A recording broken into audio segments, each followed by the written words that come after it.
Je voulais savoir, les gars, elle a quel goût, la carotte de Trump? Je voulais savoir. En fait, elle a un goût amer, elle a un goût acide, elle a un goût âpre. Est-ce qu'elle vous laisse des dépôts? Est-ce que ça vous a laissé des dépôts? Hein? Tous les partisans de Trump. Trump, prix Nobel de la paix. Trump le GOAT! Trump, il va mettre la France à quatre pattes. Hein? Et il va lui servir de la carotte à tour de bras. Il y a eu un bon cirage de pompe, hein. Ah ouais. Ah oui, ça, Monsieur Macron, l'Union Européenne, allez, on cire. Et ben voilà, les gars, quand on perd sa dignité, voilà ce qui se passe. Voilà ce qui arrive. Et comme Emmanuel Macron ne veut pas du tout rejoindre le Conseil de paix concernant Gaza, eh bien, il lui a dit, ah bon? Tu veux faire le malin avec moi?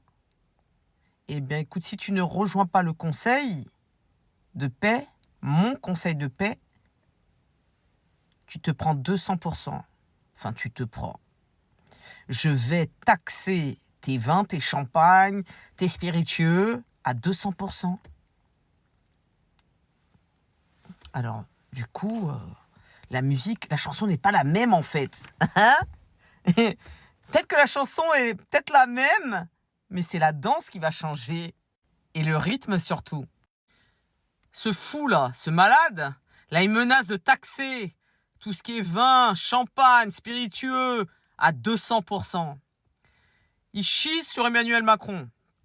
Emmanuel Macron, sa cote de popularité est très basse en France, on le sait. On n'a pas besoin de Trump pour cela. Mais quand tu vois que le dédain, le manque de respect affirmé, affiché et assumé, tu comprends que le gars, il est prêt à tout pour écraser tout le monde et qu'il s'en bat la race de tout le monde en fait. Donc là, je voulais juste vous dire, le Venezuela, c'était juste une mise en bouche. Retenez bien que le Venezuela était juste une mise en bouche.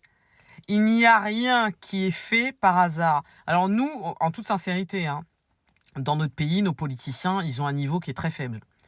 Ils sont nuls. Ils sont nuls à chier, on le voit, on les paye déjà, rien branler, ça fait vraiment chier.